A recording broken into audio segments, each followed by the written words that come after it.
Bonsoir à tout le monde. Je suis très heureux de vous retrouver aujourd'hui. Ceci est notre deuxième euh, leçon sur l'histoire de la philosophie juive. Et aujourd'hui, nous allons entrer en quelque sorte dans le vif du sujet, puisque nous allons parler de la philosophie juive telle qu'elle a fonctionné, en synergie d'ailleurs avec la philosophie antique d'abord, puis la philosophie chrétienne, et enfin la philosophie musulmane, pendant la très longue période, puisque on peut dire pratiquement que nous allons survoler 1500 ans d'histoire, depuis l'an zéro de l'ère chrétienne jusqu'à la Renaissance, donc on va dire jusqu'en l'an 1600. Donc une période qui va du 1er siècle de l'ère chrétienne jusqu'à la fin du 15e siècle de l'ère chrétienne. Je voudrais revenir sur des choses que nous avons déjà dit la semaine dernière et qui sont très très importantes pour que nous comprenions bien notre sujet, notre propos aujourd'hui. Jusqu'à la révolution scientifique, jusqu'à ce qu'on appelle les Lumières, c'est-à-dire en gros jusqu'au XVIIIe siècle. Ce que nous entendons par philosophie ne se séparait pas du savoir global. Quand on dit savoir global, cela englobe la religion, la littérature, les sciences, les techniques, la médecine, le droit, l'art de la guerre, l'art du gouvernement. Tout cela formait le savoir, et lorsque l'on faisait des études, lorsqu'on était lettré, ce qui était le cas d'une infime minorité de la population pour la plupart des êtres humains, eh bien, on apprenait beaucoup de choses dans tous ces domaines. On pouvait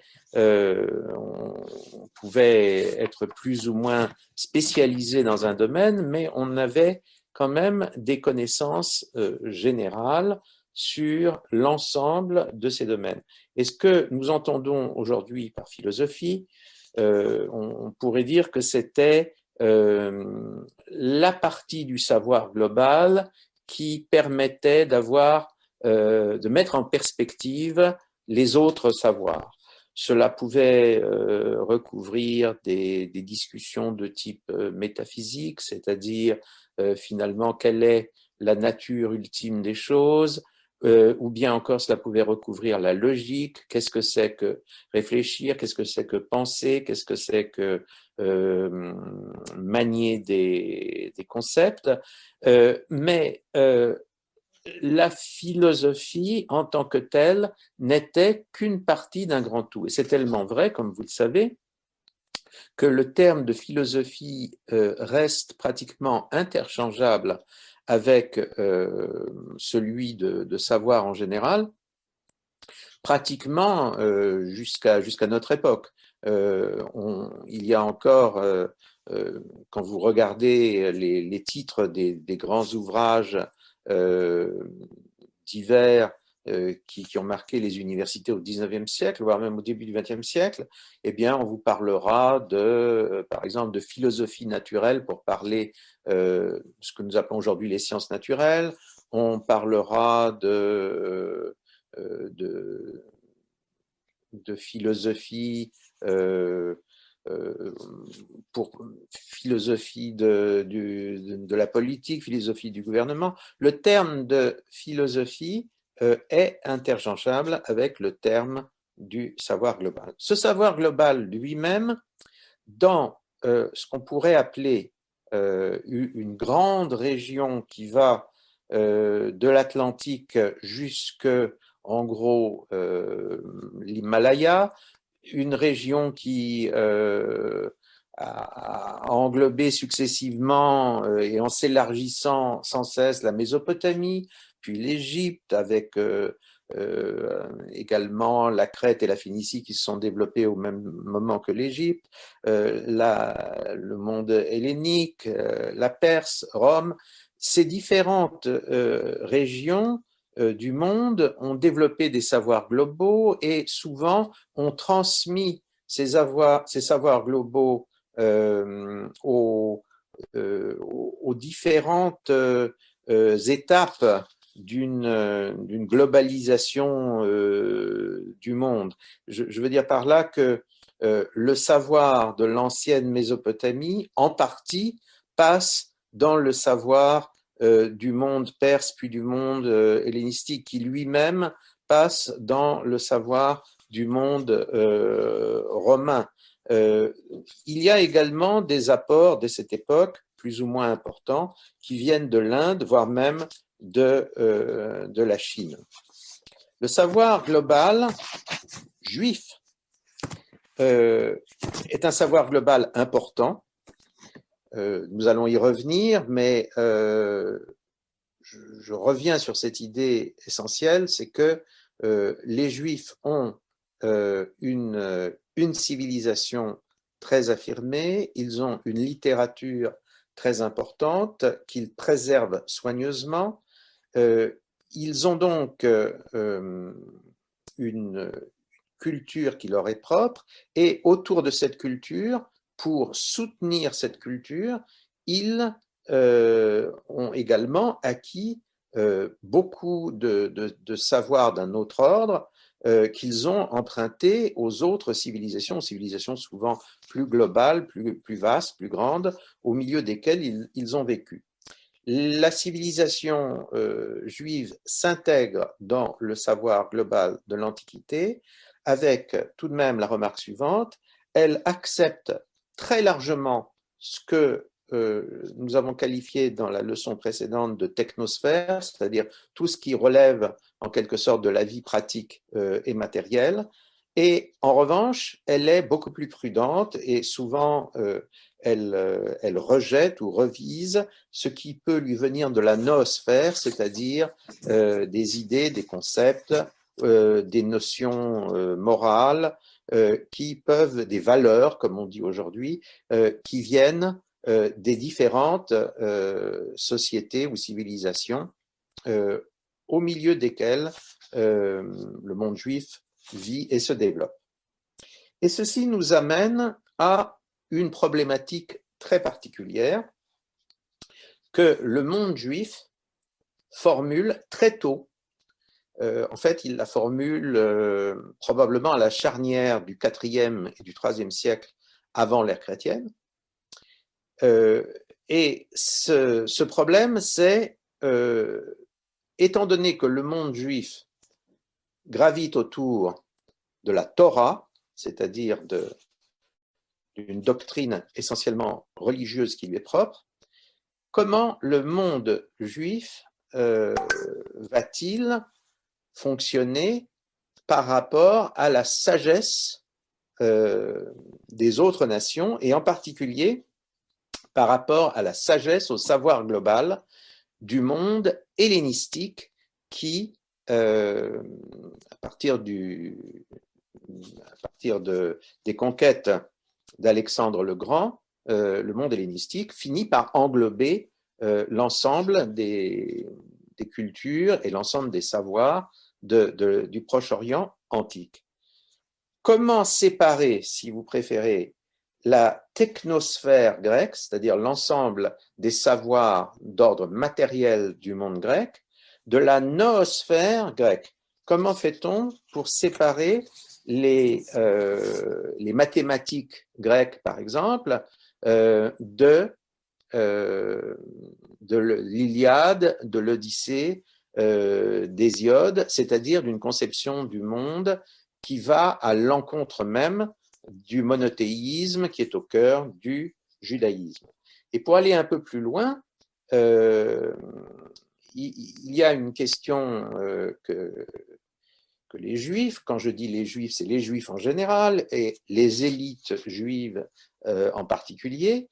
Est-ce que accepter la technosphère grecque, c'est-à-dire accepter les moyens matériels et les savoirs ou savoir-faire matériels ou techniques des Grecs, n'implique-t-il pas d'accepter également la noosphère des Grecs, c'est-à-dire la culture grecque dans son ensemble?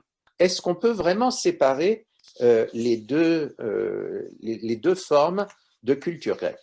Et là, on arrive à un long débat qui est tout à fait essentiel dans le Talmud. Le grand débat, c'est de savoir si le judaïsme, en fait, peut accepter ce que l'on appelle Chochmat Yavan, la science grecque.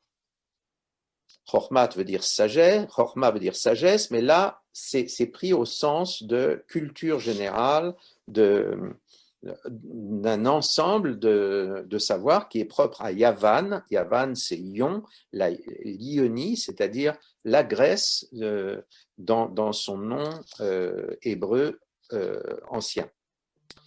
Nous allons voir qu'il y a tout un débat à cet égard. Il y a des éléments dans ce débat qui tendent plutôt vers le rejet de la science grecque, et il y a d'autres éléments qui vont plutôt vers une acceptation plus ou moins pragmatique, plus ou moins critique de la science grecque. Alors, nous allons commencer par un texte extrêmement important qui se trouve dans le traité talmudique Sota 49b, et on cite dans ce traité talmudique, on cite la déclaration suivante qui est attribuée aux sages en général. Donc, généralement, quand on dit que ce sont les sages en général qui disent quelque chose, cela veut dire que cela représente un état de l'ensemble de la tradition juive à un moment donné. Et donc, les sages, à un certain moment, disent maudit soit l'homme, sous-entendu l'homme juif, bien entendu, qui procède à l'élevage des porcs. On comprend pourquoi, puisque le porc est interdit à la consommation pour les juifs. Donc, un juif qui élève des porcs, il y a évidemment une suspicion qu'il le fait dans le but de les consommer, ce qui est une interdiction formelle. Il n'est pas totalement peut-être impossible d'élever des porcs, mais qui élève des porcs risque d'être amené à en consommer. Donc, maudit celui qui procède à l'élevage des porcs. Et exactement sur le même plan, et maudit est celui qui enseigne à son fils la science grecque, la sagesse des Grecs. Donc vous voyez, c'est un texte qui est brutal, puisqu'il met sur le même plan le fait d'enseigner la sagesse des Grecs et le fait d'élever des porcs, donc d'être prêt ou pas loin d'enfreindre un des commandements fondamentaux des lois alimentaires du judaïsme. Nous avons d'autres textes qui vont dans le même sens, mais nous avons également, il y a déjà un débat sur les circonstances mêmes dans lesquelles l'interdiction de la science grecque que je viens de mentionner a été formulée, puisque en fait on peut se demander si il s'agit réellement de la science ou de la philosophie grecque qu'il est question, ou s'il s'agit peut-être d'autre chose, de tout à fait autre chose, c'est-à-dire s'il s'agit de la tournure d'esprit que la science grecque pourrait induire. Ceci nous amène à toutes sortes d'autres considérations. En effet, lorsque nous allons discuter dans quelques instants des structures même dans lesquelles la science globale était enseignée et transmise pendant l'Antiquité et puis ensuite pendant le Moyen-Âge, il faut savoir que essentiellement cette transmission se faisait de manière utilitaire, c'est-à-dire que les enseignants avaient pour préoccupation de donner à leurs élèves des choses pratiques. Et par conséquent, un aspect très important de ce qu'on appelle la science grecque, de ce qu'on pourrait mieux qualifier de savoir global de l'époque hellénistique, une partie importante de ce savoir consiste en fait à être capable de défendre n'importe quelle idée, y compris une idée absurde, y compris une idée mensongère. En d'autres termes, la rhétorique est beaucoup plus importante que la recherche de la vérité. Il est possible, quand on analyse l'ensemble de la discussion qui se trouve dans le traité talmudique Sota, à la page 49b, il est possible qu'en fait, c'est plutôt en quelque sorte l'art des sophistes grecs qui est condamné plutôt que la philosophie en soi. Un peu plus loin, ou disons dans d'autres lieux de l'immense archipel talmudique, nous voyons tout à fait une autre façon de voir les choses. Par exemple, dans le Talmud Yerushalmi, dans le traité PA, on dit ceci, après tout, on peut enseigner la science grecque à sa fille. Pourquoi? Parce que c'est une façon, c'est un ornement pour elle. C'est un ornement. En d'autres termes, si vous voulez, la science grecque, la philosophie, est assimilée à ce que les leçons de piano étaient pour la bonne bourgeoisie il y a 50 ans ou 100 ans ou 150 ans en Europe. Une jeune fille qui savait jouer du piano, c'était un ornement pour elle que de savoir jouer du piano, et on présume qu'elle trouvait plus facilement un fiancé que si elle ne savait pas jouer du piano. Et bien de la même manière, le traité PA dans le Talmud de Jérusalem, le Yerushalmi, a l'air de dire que, après tout, si en enseignant la philosophie à sa fille, on augmente sa valeur sur le marché matrimonial, eh bien, après tout, pourquoi pas, il n'y a pas de mal à ça. Nous voyons aussi que d'autres passages du Talmud disent il ne faut pas confondre la langue grecque de la sagesse grecque, ce qui semble dire que, après tout, on peut apprendre le grec pour des raisons utilitaires, pour tout ce qui relève de la technosphère. Ce n'est pas en apprenant le grec dans ce but-là qu'on va se convertir au paganisme grec. Encore une fois, on pourrait continuer, je ne dirais pas à l'infini, mais on pourrait donner énormément d'arguments allant dans un sens ou dans l'autre. Ce qui est intéressant de voir, c'est qu'on trouve très rapidement des maîtres de l'époque talmudique qui non seulement ne vont pas interdire d'apprendre la sagesse grecque, mais qui vont finir par dire bon, c'est peut-être même une bonne chose d'apprendre la sagesse grecque, parce que finalement, ça développe l'esprit, l'intelligence, le raisonnement en général, et à partir de là, cela augmente la possibilité d'étudier la Torah. Donc, encore une fois, le débat n'est pas tranché, il y a des opinions diverses qui se rencontrent et qui s'affrontent, mais ce qui est important de retenir tout de même, c'est que la question est posée et que donc le monde rabbinique, puisque ce sont les rabbins qui sont les maîtres de la culture juive, de la noosphère du judaïsme, les rabbins se posent quand même la question, jusqu'à quel point peut-on accepter dans son ensemble le savoir des autres nations?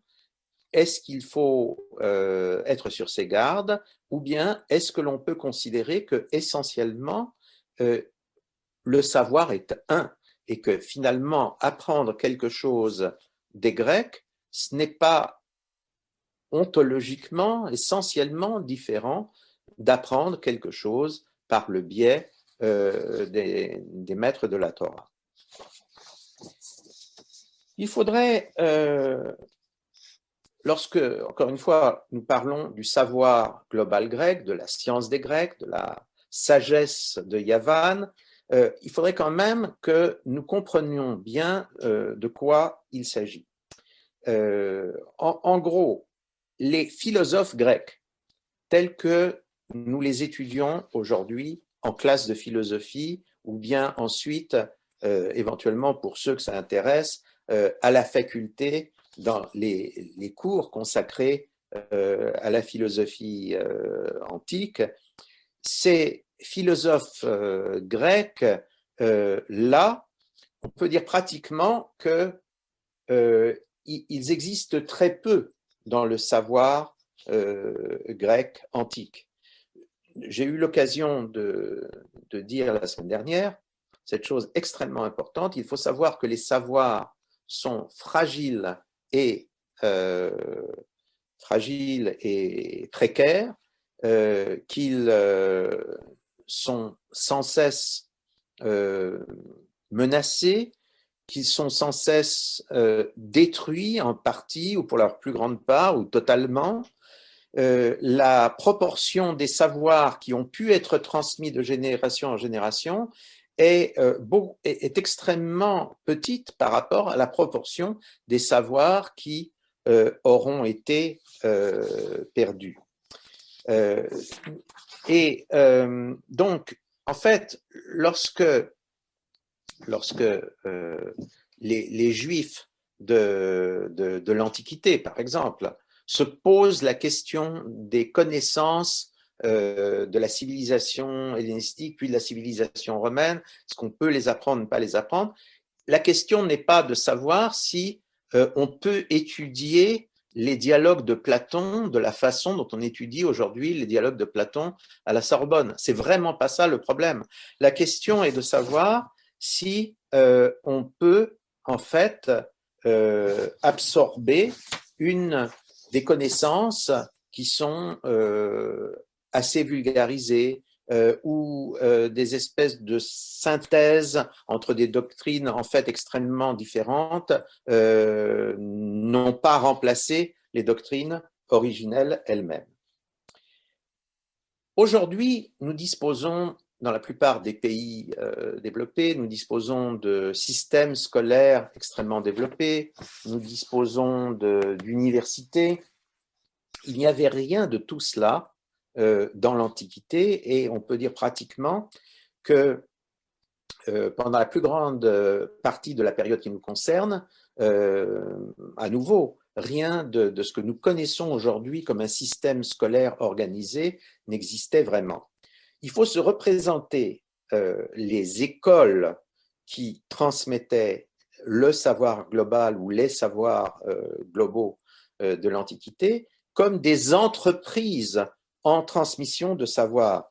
Il y avait des maîtres et des élèves. Il y avait des maîtres qui gagnaient leur vie en enseignant ce qu'ils savaient, et il y avait des élèves qui étaient prêts à payer pour acquérir des savoirs qui leur serviraient eux-mêmes à gagner leur vie. Et c'est pour cela que, encore une fois, je reviens sur le côté extrêmement utilitaire de la démarche. Ce qui intéresse la clientèle des écoles, ce n'est pas l'originalité ou la profondeur des exposés des maîtres, mais c'est leur utilité. Qu'est-ce qu'on va pouvoir en retirer? Il est beaucoup plus important de savoir, par exemple, comment être capable de défendre n'importe quelle opinion comme font les sophistes, c'est beaucoup plus important que de se poser sur des problèmes essentiels de Dieu, de l'existence de Dieu ou bien de la liberté humaine, tels que des grands philosophes, entre guillemets, ont pu les poser. Pour me résumer, je dirais que la philosophie ou le savoir global de l'Antiquité et en fait de la plus grande partie de l'époque qui nous intéresse, c'est moins de la philosophie au sens où nous l'entendons aujourd'hui qu'une sorte de vaste encyclopédie. Et pour être un peu plus provocateur, je dirais, n'essayez pas de vous représenter ça comme le CNRS de l'Antiquité, mais plutôt comme le Wikipédia de l'Antiquité. Lorsque les rabbins s'opposent à la science grecque, ils ne s'opposent pas vraiment à Platon ou à Aristote. La question est de savoir d'ailleurs s'ils connaissent réellement Platon ou Aristote. On a des raisons de penser que, par exemple, à l'époque du Talmud, ils ne connaissent pas réellement ni Platon ni Aristote. Ce qu'ils connaissent, c'est le Wikipédia de leur époque. Ce qu'ils connaissent, c'est disons, une science vulgarisée qui est utile en soi, mais qui manque certainement de profondeur et qui n'a pas été soumis à un examen critique attentif.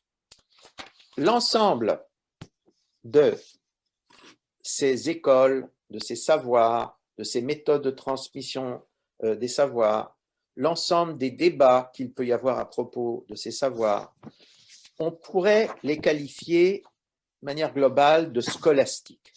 Alors, je sais bien que, au sens strict du mot, on applique le mot de scolastique seulement à la période, disons, du Moyen-Âge. On parle d'une scolastique chrétienne à partir du IXe siècle de l'ère chrétienne à peu près.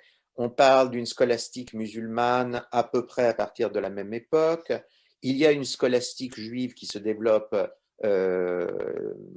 concurremment aux scolastiques chrétiennes et musulmanes. Mais en réalité, si le terme scolastique est appliqué en priorité, en somme, à la réflexion, au savoir du Moyen Âge, en fait, le savoir de l'Antiquité fonctionnait à peu près de la même manière. Et on peut parler donc d'une scolastique ou d'une préscolastique grecque hellénistique ou gréco-romaine qui a existé avant la victoire du christianisme puis de l'islam et qui a eu des formes diverses liées aux religions pré-monothéistes, aux religions dites païennes. Et ensuite, ces scolastiques ont évolué de diverses manières devant le fait accompli du remplacement religieux, d'abord du paganisme par le christianisme, puis par l'irruption de l'islam, qui a attaqué d'autres formes du paganisme dans d'autres lieux, mais qui a également attaqué les monothéismes chrétiens ou juifs au nom d'une nouvelle version de la révélation du Dieu unique.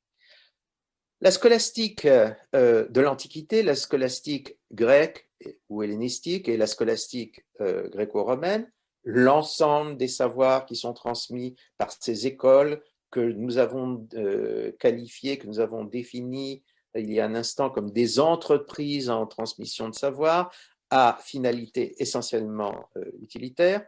Cette scolastique se répartit en un grand nombre de courants. Il y a, par exemple, tout un courant qui part de ce qu'on appelle les philosophes présocratiques, c'est-à-dire les philosophes les plus, ou les sachants les plus anciens de la littérature grecque, encore très imprégnés en réalité de pensées magiques, de pensées mythiques et de pensées religieuses. Il y a les sophistes, nous en avons parlé il y a un instant, qui sont de purs utilitaires et tout ce qu'ils cherchent, c'est en fait de trouver la meilleure rhétorique pour défendre au mieux n'importe quelle idée. Il y a la tentative beaucoup plus ambitieuse et même extrêmement ambitieuse de Platon, un courant qu'on a appelé l'académie, et puis ensuite d'un élève de Platon qui rompt un peu avec l'enseignement platonicien pur, Aristote. Ensuite, on voit apparaître d'autres écoles, les stoïques, les épicuriens, mais surtout, on voit à partir d'un certain moment, on va dire à partir du 1er siècle avant l'ère chrétienne, à partir de l'an 0, à partir du 1er siècle de l'ère chrétienne, on voit apparaître un syncrétisme généralisé entre la plupart des doctrines scolastiques antiques. Nous voyons, par exemple, une fusion de certaines idées platoniciennes avec des idées aristotéliciennes, et puis ensuite une fusion de cette synthèse Platon-Aristote avec d'autres courants, comme par exemple le courant du stoïcisme. Aujourd'hui, quand on parle du stoïcisme, on voit le stoïcisme comme une attitude morale. Il faut savoir que le stoïcisme était non seulement une attitude morale, mais était une philosophie extrêmement élaborée du monde et du cosmos. Je voudrais tout de même m'attarder un instant sur quelque chose d'extrêmement important. Le syncrétisme de l'Antiquité, il va atteindre une sorte d'apogée à travers un courant que nous connaissons très bien parce que comme c'était ce que l'on enseignait dans ces écoles à vocation utilitaire, finalement, on a conservé plus de textes de ce courant de pensée que d'autres courants de pensée.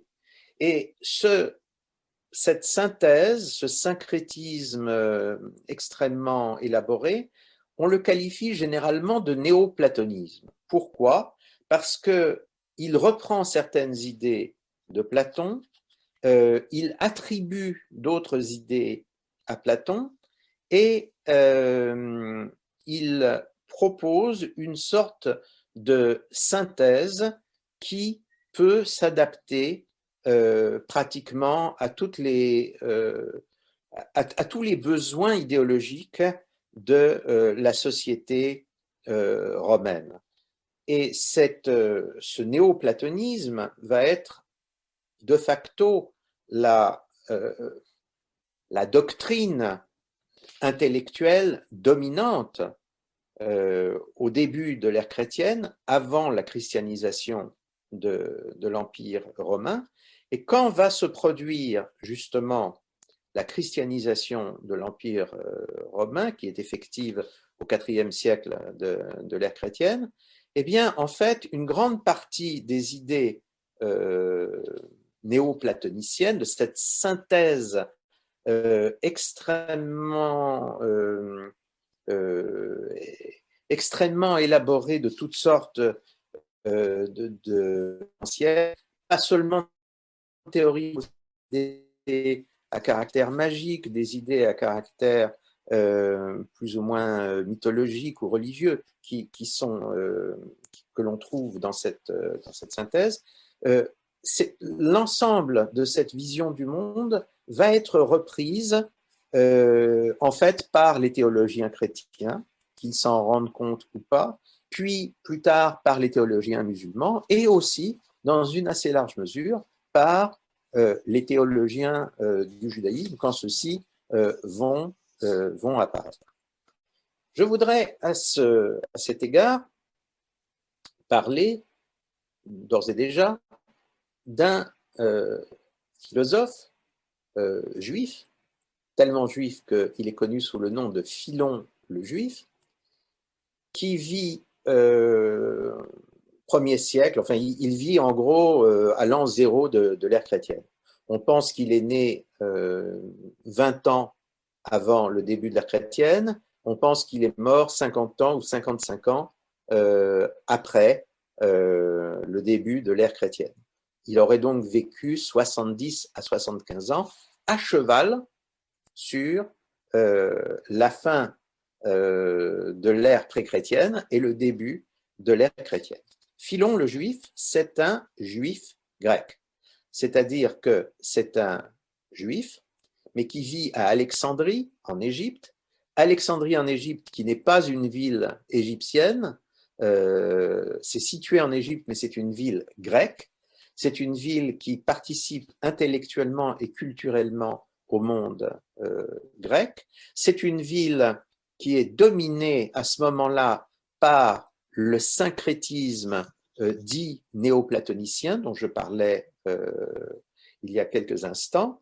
Et le problème de Philon le juif, c'est un problème typiquement, c'est vraiment le problème de la philosophie juive, c'est le problème de la hashkafa, comme je le caractérisais la semaine dernière, c'est-à-dire comment ajuster, par quel procédé optique, ajuster le judaïsme, la fidélité au judaïsme, la fidélité aux doctrines du judaïsme, avec la culture générale qui se trouve être la culture des Grecs.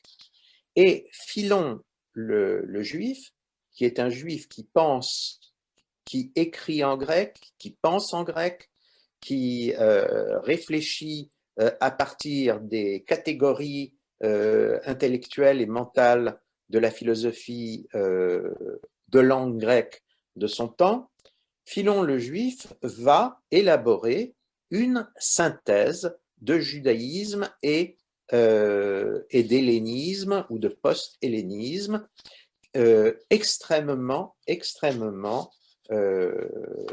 ambitieuse et importante. Alors, il s'est passé quelque chose avec Philon, c'est que comme il écrivait en grec et comme son problème était de faire de la philosophie juive en grec, donc de faire une synthèse entre le judaïsme et la pensée grecque, eh bien, il se trouve que lorsque le monde grec a disparu, les Juifs n'ont plus vu l'utilité de Philon. Et donc, Philon a disparu de la mémoire juive. Les rabbins ont cessé de s'intéresser à Philon, d'enseigner Philon, d'étudier Philon. En revanche, Philon est resté très présent chez les chrétiens au fur et à mesure où ceux-ci se sont développés. Les chrétiens trouvaient en effet dans ce juif qui faisait une synthèse entre, pour simplifier beaucoup les choses, entre la Torah et la philosophie grecque, ils trouvaient un instrument particulièrement efficace pour fabriquer, pour mettre au point leur propre synthèse entre la tradition de l'Ancien puis du Nouveau Testament et la philosophie grecque ou la pensée grecque en général. Ce qui est intéressant avec Philon, c'est encore une fois le fait qu'il c'est de voir à quel moment Philon vit. Il vit en l'an zéro, en gros. Et pourquoi c'est important? C'est important parce que chez les païens, chez ceux qu'on appelle les païens, c'est-à-dire en gros, le mot païen, comme vous le savez, est un mot extrêmement discutable sur le plan méthodologique, mais en gros, le paganisme, c'est l'ensemble des doctrines qui sont antérieures à la généralisation du monothéisme dans la culture de l'Antiquité. Donc, dans le monde païen, et dans le cadre de ce qu'on a appelé le néoplatonisme, il y a un très grand philosophe qui va apparaître, mais il va apparaître beaucoup plus tard que Philon le Juif. Il va apparaître en gros 100 à 150 ans après Philon le Juif, et ce philosophe est connu sous le nom de Plotin. Plotin, non pas Platon, mais Plotin. Plotin est un très grand philosophe, c'est le plus grand philosophe de ce qu'on appelle le néoplatonisme. Nous allons en parler un peu plus en détail dans quelques instants. Pourquoi l'antériorité de Philon le Juif est extrêmement importante? Elle est importante pour la raison suivante, parce que lorsque on aura à étudier des pans entiers de la culture juive ultérieure, en particulier des pans entiers de la mystique juive qui apparaît pratiquement à cette époque et qui va, comme vous le savez sans doute, revêtir sa forme classique au Moyen Âge, entre l'an 1000 et l'an 1600. On a le sentiment souvent que beaucoup d'aspects de la mystique juive ressemblent aux idées néoplatoniciennes que Plotin, par exemple, a pu développer. Il y a par exemple cette idée qui est commune au néoplatonisme, et donc à Plotin, et à la mystique juive, c'est l'idée des émanations, l'idée selon laquelle le monde se serait formé d'une façon ou d'une autre par une émanation à partir de la réalité divine. Je ne vais pas entrer dans le détail de ces idées qui sont toujours extrêmement complexes. Et il y a toutes sortes de raisons de penser qu'il y a, en dépit des apparences formelles, des différences radicales entre le néoplatonisme non juif et d'une part et la mystique juive d'autre part, mais le point important il est ailleurs.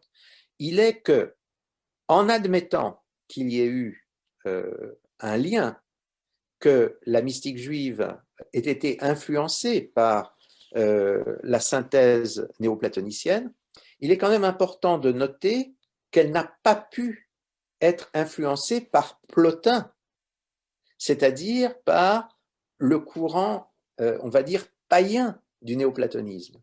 À la limite, elle a pu être influencée par une autre tradition plus spécifiquement juive et qui est la tradition de Philon le Juif, puisque Philon le Juif est antérieur et largement antérieur à Plotin. Un changement important se produit ensuite, d'abord au IVe siècle, puis au VIIe siècle. Ce changement, c'est l'apparition de la chrétienté, c'est-à-dire d'une civilisation complètement recentrée autour de la religion chrétienne, et d'autre part, l'apparition de l'islam, c'est-à-dire d'une autre civilisation centrée sur une nouvelle religion apparue en Arabie, la religion de Mahomet, la religion du Coran, l'islam. Pourquoi ces grands événements ont une importance pour nous, dans notre recherche? Parce que, disons que le judaïsme était depuis très longtemps confronté à des civilisations globales et à des empires globaux non juifs, non monothéistes, païens, qu'il s'agisse de Babylone puis de la Perse d'un côté, qu'il s'agisse de Rome, de l'empire des empires hellénistiques puis de Rome d'autre part. Mais, sauf quelques rares exceptions, le judaïsme avait réussi à obtenir un statut assez confortable au sein du monde païen. il avait obtenu un statut assez confortable, c'est-à-dire qu'il jouissait d'une quasi-indépendance en termes de pensée, de religion. Dans le monde romain, par exemple, le judaïsme était défini comme religio licita, c'est-à-dire comme une forme de dévotion licite. Donc tout ce qu'il pouvait y avoir d'étrange par rapport à l'ensemble de la religiosité païenne dans le judaïsme était considéré comme légitime et allant de soi. Il y avait un statut qui était reconnu aux Juifs et les Juifs avaient l'entière liberté, en fait, de penser religieusement ou de penser moralement comme ils l'entendaient. Avec l'apparition d'un empire chrétien, d'une part, puis d'un empire musulman, d'autre part, cette situation change puisque l'empire chrétien et l'empire musulman ne sont pas seulement des empires politiques, ce sont des empires politico-religieux. Et en tant que tels, ils ont un problème avec le judaïsme. Il se trouve que l'un et l'autre, l'empire chrétien et l'empire musulman, acceptent que les Juifs continuent à exister comme une anomalie en leur sein. Mais c'est une situation qui est très différente de celle qui prévalait jusqu'à présent. Les Juifs ne sont pas simplement des éléments, une exception qui confirme la règle au sein du monde chrétien, ils deviennent un élément qui pose problème, qui est toléré, mais seulement dans certaines limites, qui peut être sujet assez facilement à des restrictions ou à des persécutions de diverses sortes. Et donc, il y a un problème pour les Juifs qui est le suivant, c'est que jusque-là, comme je vous l'ai expliqué, le problème des Juifs, c'était comment on combine la science grecque, comment on combine la noosphère grecque avec la noosphère juive. Aujourd'hui, avec l'apparition de la chrétienté d'une part et de l'islam d'autre part, le problème est beaucoup plus compliqué puisque on ne peut pas simplement dire on prend le côté matériel des empires qui dominent le monde sans problème. D'ailleurs, on est loyaux vis-à-vis de ces empires, mais on garde notre spécificité. Maintenant, il faut que les Juifs se justifient par rapport à ces empires qui sont politico-religieux. Il est vrai que les Juifs vont parvenir, pour la plus grande partie de la période que nous allons étudier, ils vont parvenir plus ou moins à maintenir un peu d'autonomie culturelle, religieuse, intellectuelle. Dans le monde chrétien, le statut de religio licita, qui était celui de l'Empire romain, va être maintenu, tandis que dans le monde musulman, c'est le statut de la dhimma, c'est-à-dire un statut de religion protégée au sein de l'islam qui sera accordé. Il n'en reste pas moins qu'il y a une plus grande précarité qui apparaît pour le judaïsme. Il y a un grand historien de la philosophie juive qui s'appelle Isaac Husik, dont l'histoire de la philosophie juive est un très grand classique.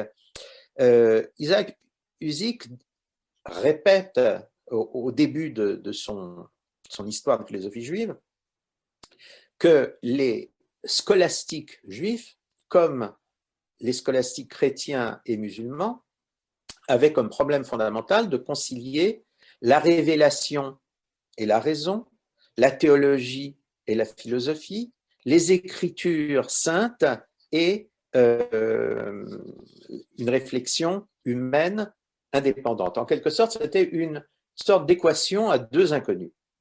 Ce que Husik ne dit pas, curieusement, mais qui était évident lorsqu'on essaie d'étudier l'histoire de la philosophie juive, c'est que les Juifs, en réalité, à partir de la création de la chrétienté d'un côté, puis de l'islam de l'autre, ils ont une équation à trois inconnus à résoudre, puisqu'ils doivent d'une part trouver le moyen de faire coexister révélation et raison, et ils doivent trouver aussi le moyen de coexister avec deux religions dominantes qu'ils ne peuvent pas complètement ignorer parce qu'elles sont dominantes.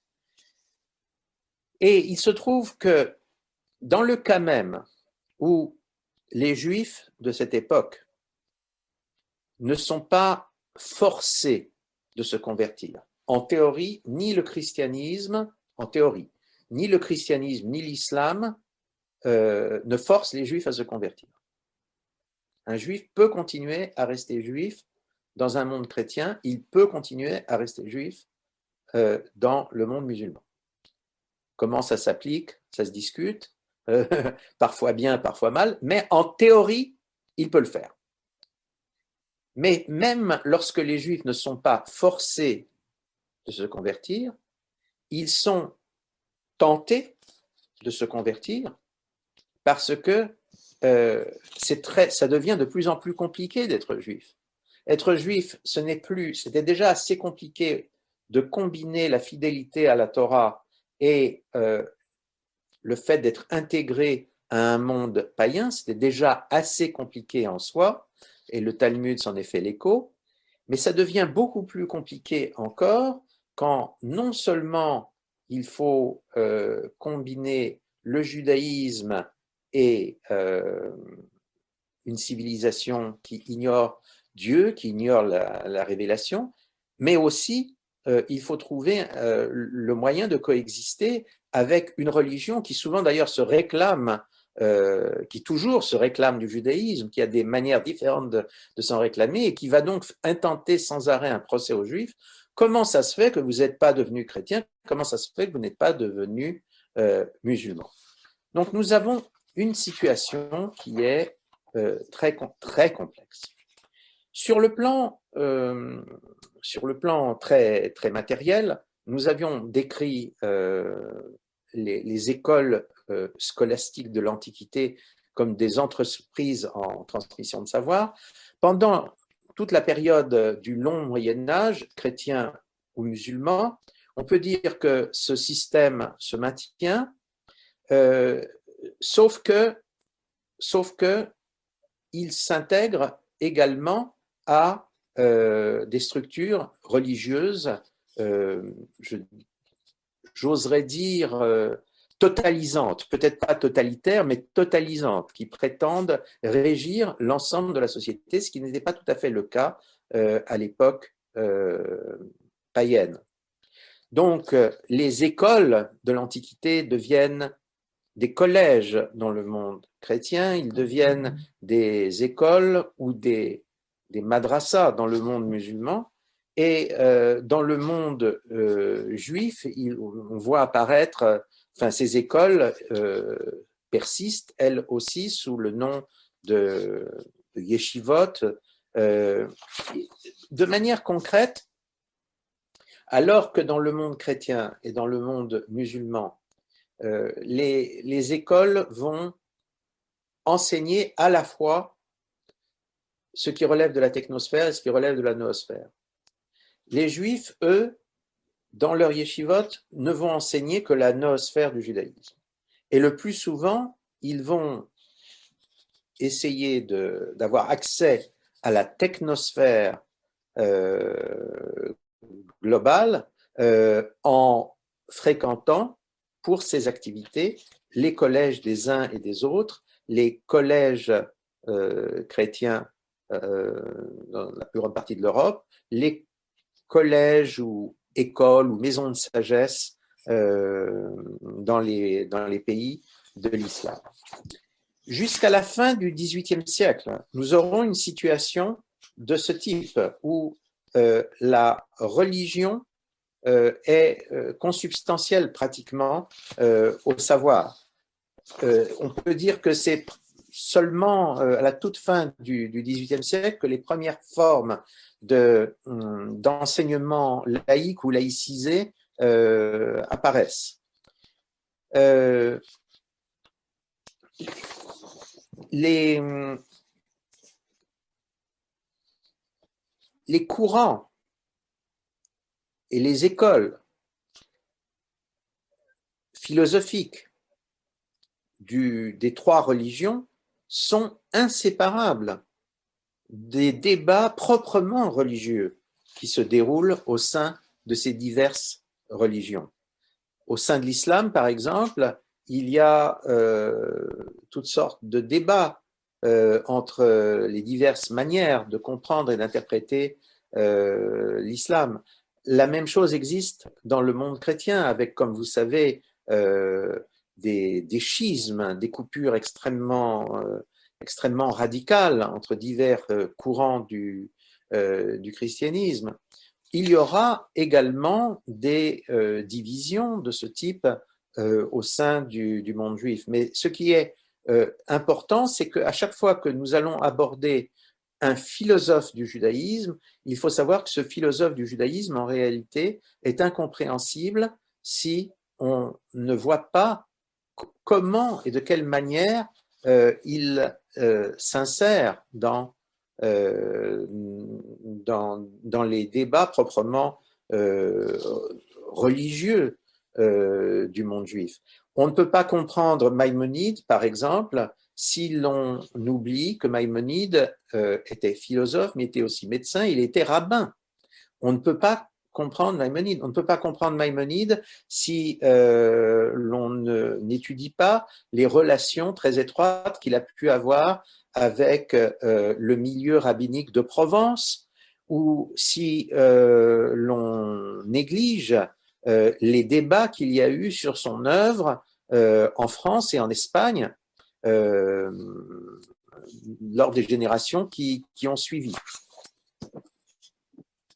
Je voudrais aussi insister sur le fait que lorsque nous sommes en train de, comme nous le faisons, de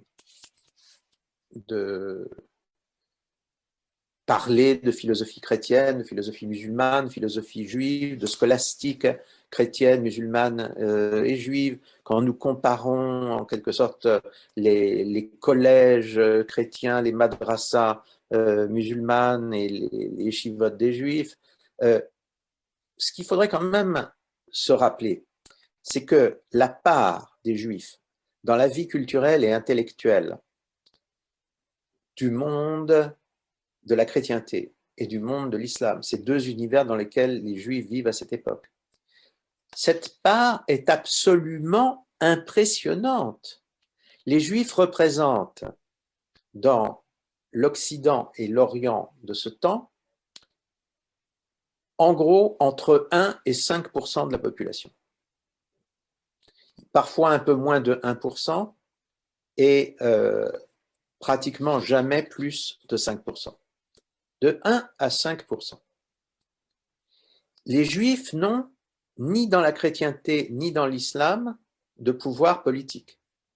Parfois, ils peuvent exercer un pouvoir parapolitique. Il y a eu, par exemple, des ministres juifs dans certains royaumes musulmans, mais les Juifs, en tant que tels, n'ont pas de pouvoir politique. Or, la production intellectuelle du judaïsme à cette époque, elle est pratiquement égale à la production intellectuelle du christianisme et de l'islam. Quand tout simplement, on fait un calcul, on regarde, vous savez qu'aujourd'hui, dans le monde universitaire, lorsque l'on veut classer un pays ou classer une université, on classe la science d'un pays ou l'on classe une université d'après le nombre d'articles scientifiques publiés. Eh bien, si l'on classe de la même manière les savoirs juifs ou la philosophie juive par rapport aux savoirs globaux du monde chrétien et du monde musulman, on s'aperçoit que les publications, le nombre d'ouvrages écrits et diffusés est pratiquement aussi important dans le monde juif que dans ces deux autres mondes infiniment plus importants sur le plan matériel. Je crois qu'il faut bien avoir ces idées en tête pour comprendre toutes les problématiques de la pensée juive en général et de la philosophie du judaïsme en particulier. Alors, revenons maintenant au contenu même de la philosophie juive scolastique. Disons que il y a un parcours philosophique pendant toute cette époque que l'on peut résumer de la manière suivante. On part de ce qui existait déjà, c'est-à-dire la synthèse réalisée à la fin de l'Antiquité et connue sous le nom de néoplatonisme. Du néoplatonisme, on va passer à une nouvelle conception d'ensemble des choses de l'esprit et du savoir, qui va être dominée par la redécouverte d'Aristote, et on va donc parler d'un aristotélisme scolastique. Et enfin, il y aura une réaction contre Aristote qui pourra revêtir des formes diverses. Chez certains, la forme d'un retour à la synthèse antérieure néoplatonicienne, et chez d'autres, par ce qu'on pourrait appeler les prémices d'une pensée scientifique, c'est-à-dire par un rejet aussi bien du néoplatonisme que de l'aristotélisme. C'est la trame qui est valable pour l'ensemble de la scolastique classique dans la période qui va en gros de l'an 800 ou 900 jusqu'à l'an 1600. On trouve exactement la même évolution chez les chrétiens, chez les musulmans et chez les juifs. Cette évolution, nous allons essayer de la retracer dans son ordre plus ou moins chronologique. Alors d'abord, revenons exactement sur le contenu de la synthèse néoplatonicienne. Le néoplatonisme, en gros, dit ceci, qui est ou qui n'est pas très éloigné du vrai Platon. Nous avons déjà pris toutes nos précautions oratoires à ce sujet. L'idée est en gros la suivante. Dieu, un être transcendant, suscite le monde. C'est à partir de Dieu et de la volonté de Dieu, et certains diront à partir de la substance de Dieu, que le monde se forme. L'âme humaine est un fragment de Dieu. Et enfin, l'âme humaine veut retourner vers Dieu. Ça, c'est la doctrine fondamentale qui existait dans le néoplatonisme. C'est l'idée que Philon le Juif développe à sa manière, une manière hellénique mais juive, et c'est l'idée que Plotin, d'une manière hellénique païenne, avait développé lui aussi. Et cette philosophie va être conjuguée avec les grandes religions dites révélées, lorsque celles-ci vont dominer entièrement le champ civilisationnel. On peut comprendre pourquoi cette philosophie peut si facilement se concilier avec les religions révélées. Je dirais qu'elle facilite la justification de la révélation et la justification des lois religieuses révélées puisque le monde procède de Dieu et que l'âme humaine aspire à retourner à Dieu, eh bien on dira que de la même façon, la loi qui régit le monde procède également de Dieu, et la foi humaine ou la raison humaine qui se confondent, ce n'est pas autre chose que l'effort de l'être humain pour revenir à sa source originelle. Donc, il y a une longue période dans laquelle le néoplatonisme semble aller de lui. Et puis, partir en gros du XIIe siècle, et certainement du XIIIe siècle, il y a un grand changement qui se produit. On passe, en quelque sorte, à la domination de la pensée aristotélicienne, qui est très différente, puisque vous vous rappelez le fameux tableau de la Renaissance, l'école d'Athènes, où l'on représente d'une part Platon qui lève le doigt vers le ciel, donc il explique que le monde procède d'en haut, le monde procède de Dieu, et il descend vers la matière, et nous avons en face Aristote qui désigne au contraire la terre, puisqu'il dit que la pensée humaine procède à partir de l'appréhension du monde tel qu'il est, et à partir de là, elle remonte vers le ciel.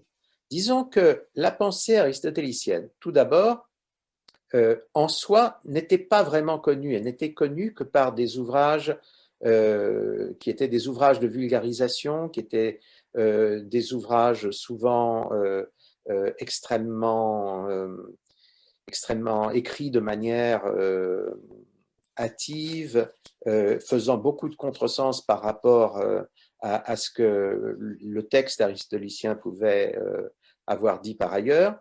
Il se trouve que on redécouvre de diverses manières la vérité aristotélicienne à cette époque. Et d'ailleurs, j'ajouterais, on va redécouvrir aussi à la même époque la vérité platonicienne, mais c'est Aristote qui va être considéré comme présentant plus d'efficacité au niveau de la réflexion philosophique et au niveau de la gestion globale des savoirs. Pourquoi redécouvre-t-on la pensée grecque? D'une part parce que les Arabes jouent un rôle important à cet égard. Les Arabes ne vont pas avoir accès à l'ancienne littérature grecque en tant que telle, mais en revanche, ils vont s'intéresser à une partie du corpus philosophique grec que les chrétiens d'Orient avaient plus ou moins préservé depuis la christianisation de l'Empire romain. Les Arabes vont s'intéresser à tout cela, ils vont faire des traductions en arabe de textes beaucoup plus proches de l'original grec que n'étaient les textes qui pouvaient circuler jusque-là dans l'ensemble du monde occidental. Et cette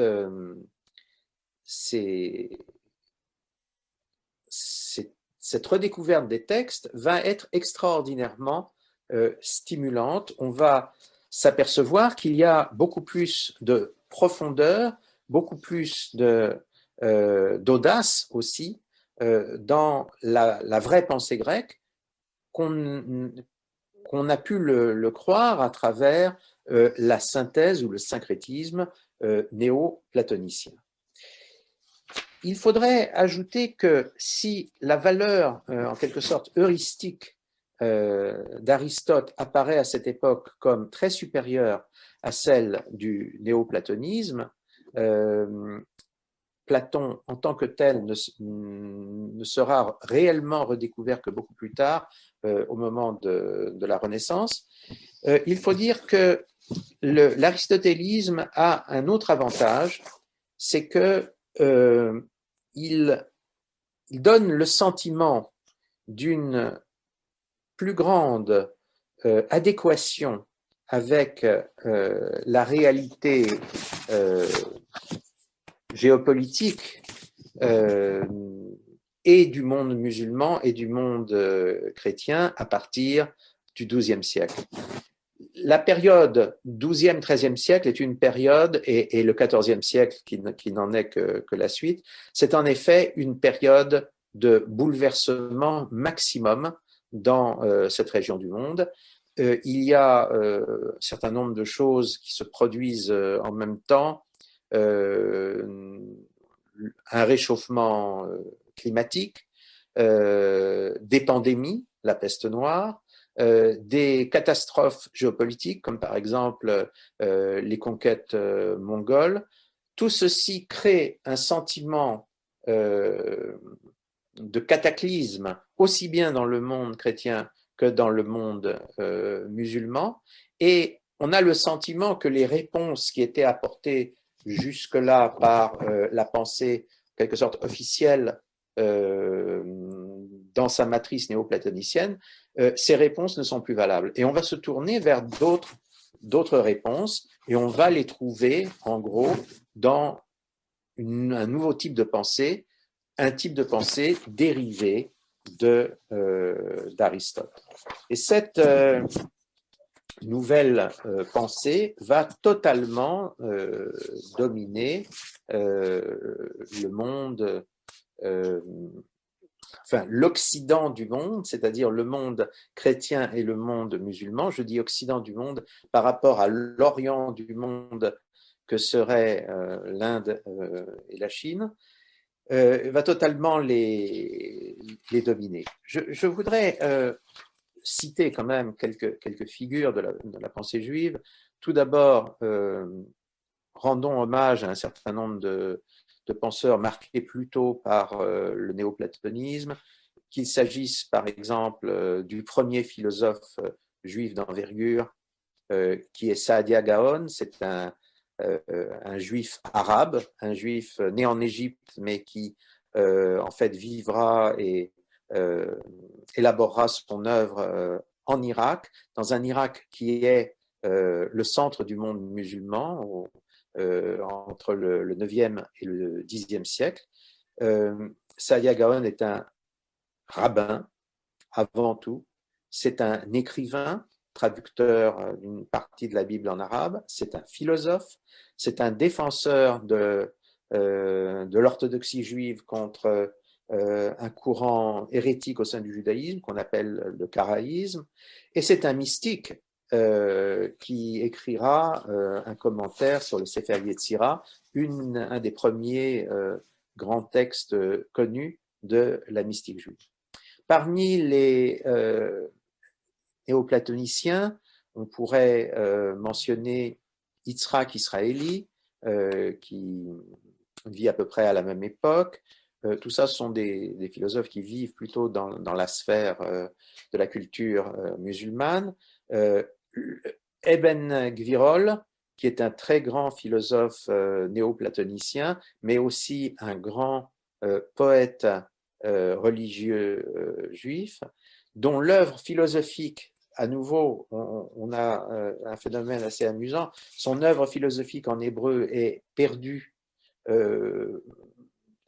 mais en revanche, elle a été traduite en latin et elle sera connue dans le monde scolastique sous sa forme latine et non pas sous sa forme hébraïque, laquelle forme hébraïque ne sera que reconstituée partiellement à travers des citations dans d'autres ouvrages philosophiques.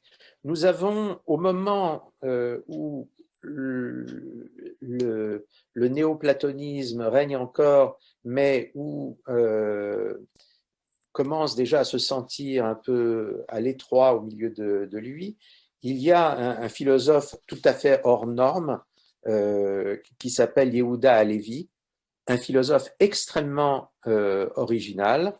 Je ne vais pas entrer dans le détail de sa pensée, mais disons que Yehuda Halevi, en gros, son idée est tout simplement que la pensée juive existe en soi et n'est pas dans la même catégorie que les autres pensées, que la pensée païenne, que la pensée chrétienne, que la pensée musulmane. C'est un phénomène en soi, un phénomène sui generis.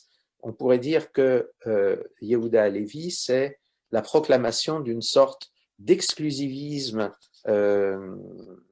du judaïsme en matière philosophique et religieuse. Cela ne l'a pas empêché d'écrire une œuvre très connue, le Kuzari, le livre du Khazar, qui est un dialogue philosophique entre un rabbin et un roi païen qui va se convertir au judaïsme. Et c'est un dialogue qui est écrit de manière extrêmement méthodique et selon toutes les ressources d'une rhétorique de type scolastique. Le plus grand philosophe du changement, c'est Maïmonide. Maïmonide, connu dans le monde juif sous le nom de Rambam, est un rabbin avant toute chose. Quand je dis un rabbin, c'est un commentateur du Talmud, c'est un codificateur de la loi religieuse juive, c'est un rabbin qui est un auteur de responsa, c'est-à-dire d'enseignements spécifiques conçus comme des réponses à des questions que des communautés juives lui posent, et c'est aussi un philosophe. C'est un philosophe qui va réellement se poser la question philosophique par excellence. Comment est-ce que je procède à un ajustement optique entre la plus haute culture non juive de mon temps et la Torah que par ailleurs je maîtrise? Comment est-ce que l'on fait pour ajuster ces deux visions du monde? Et comment en particulier on ajuste ces deux visions du monde de telle façon que les Juifs qui connaissent bien la culture profane ne soient pas tentés d'abandonner le judaïsme, soit pour le christianisme, soit pour l'islam. Et donc l'œuvre purement philosophique de Maïmonide, nous savons, c'est le Guide des égarés, qui est un livre absolument colossal au niveau de la pensée philosophique générale, si colossal que une bonne partie de cet ouvrage continue à revêtir de nos jours une valeur intrinsèquement religieuse. C'est-à-dire qu'il y a des questions que l'on peut étudier dans Maïmonide de la même manière qu'on peut les étudier dans Platon, par exemple. Il y a des questions fondamentales qui sont posées et que l'on peut toujours se poser au XXIe siècle. Donc c'est une œuvre d'une envergure tout à fait extraordinaire, mais le point important, c'est que pour mener son travail intellectuel, Maïmonide emploie un outil, et cet outil, c'est la pensée aristotélicienne telle qu'elle est reformulée à son époque par les Arabes, par les Juifs et par les chrétiens. Donc l'œuvre de Maïmonide est une œuvre qu'il faut concevoir comme allant à parité avec, chez les chrétiens, l'œuvre de saint Thomas d'Aquin et chez les musulmans, l'œuvre du plus grand des aristotéliciens musulmans, Averroès. Cette œuvre va susciter une admiration sans borne dans le monde juif. Le monde juif est très fier en réalité d'avoir cet aigle de la synagogue qui est si puissant dans la pensée purement toranique et qui en même temps est à égalité avec les plus grands esprits des deux religions dominantes. Donc le monde juif est très impressionné par lui, même si par ailleurs il y a différents courants du monde juif qui se posent des questions sur lui, qui se demandent si, en dépit de son génie, en dépit de sa contribution exceptionnelle en matière de Torah, ils se demandent tout de même si la pensée de Maïmonide, à terme, n'est pas une réinvention de la fameuse science grecque dans ce qu'elle peut avoir de plus dangereux. C'est-à-dire que, est-ce que Maïmonide, en acceptant non seulement l'autorité de la raison face à la révélation, évidemment, Maïmonide résout le problème en disant qu'il ne peut pas y avoir de contradiction entre la raison et la révélation. Mais de plus, Maïmonide fait d'Aristote, qu'il appelle le maître par excellence, ou le philosophe par excellence, il fait d'Aristote un penseur du même niveau que les maîtres de la Torah. Donc il y a là une grande difficulté pour une partie du monde rabbinique. Cela ira jusqu'à la condamnation pure et simple de Maïmonide dans certains milieux, en particulier en Provence et en France du Nord, mais d'une manière plus générale, cela aboutira aussi à une réaction critique, soit de certains très grands rabbins comme Nachmanide, connu sous le nom de Ramban, le très grand rabbin espagnol de la génération qui suit Maïmonide, ou encore d'autres philosophes espagnols. Il faut comprendre que le débat sur Maïmonide n'est pas tout à fait gratuit. Il y a eu une affaire spectaculaire, c'est l'histoire du rabbin Lévi de Villefranche. Alors, qui est ce Lévi de Villefranche? C'est un rabbin catalan. Le Villefranche en question, c'est la petite ville de Villefranche, qui est une ville médiévale absolument sublime, qui se trouve dans les Pyrénées-Orientales, qui se trouve au-delà de Prades, dans les Pyrénées-Orientales, au pied d'un pays merveilleux à 2000 mètres d'altitude qu'on appelle la Cerdagne. Et Lévi de Villefranche est un rabbin qui est allé si loin dans le rationalisme hérité de Maïmonide qu'il a fini par dire que tous les récits de la Bible ne sont que des allégories. Ce ne sont pas des vérités historiques, ce ne sont que des allégories. Bien entendu, Lévi de Villefranche a été condamné par les autres rabbins et beaucoup de rabbins se sont dit si Maïmonide conduit à Lévi de Villefranche, il y a un danger avec Maïmonide. Dans la foulée de Maïmonide viennent d'autres philosophes. Le plus célèbre peut-être des successeurs de Maïmonide, c'est Gersonide. Alors Gersonide est un rabbin, je dirais, provençal, français, mais français doc, français occitan. En effet, il vivra, il enseignera dans ce qui est encore la civilisation particulière du midi de la France.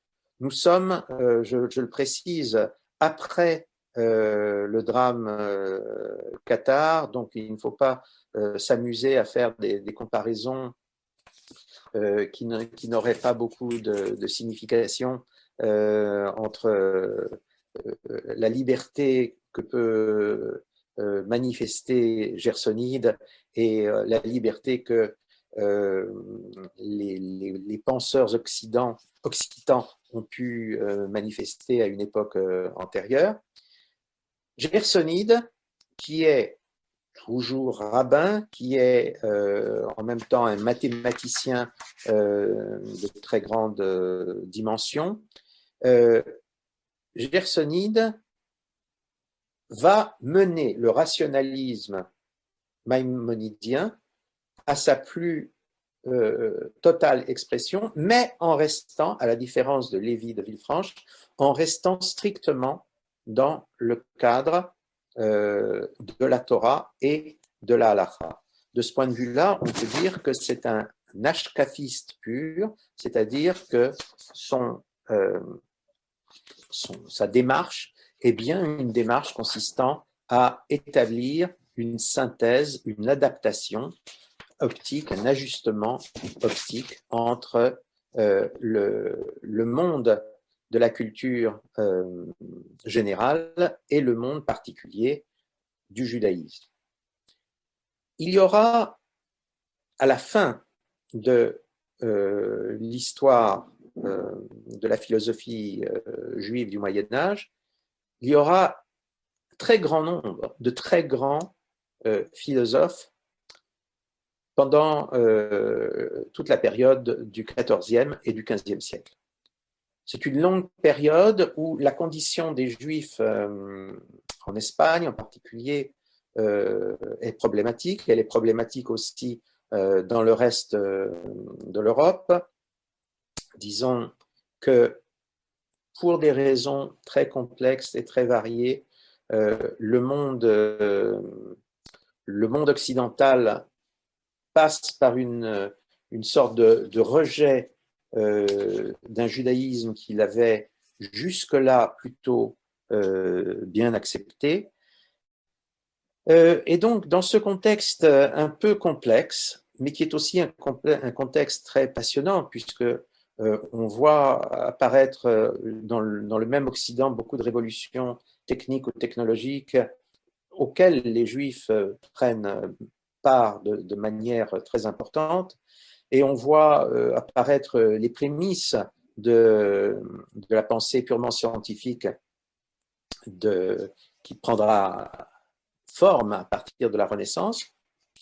Nous voyons un grand nombre donc de rabbins, ce sont tous des rabbins, mais qui vont développer une démarche purement philosophique. J'en mentionnerai deux qui sont l'un et l'autre de très grands philosophes. Le premier, c'est Chasdai ben Abraham Crescas, qui vit à cheval entre le XIVe et le XVe siècle. Il semble avoir vécu très vieux, 60 ans, 70 ans, on ne sait pas exactement.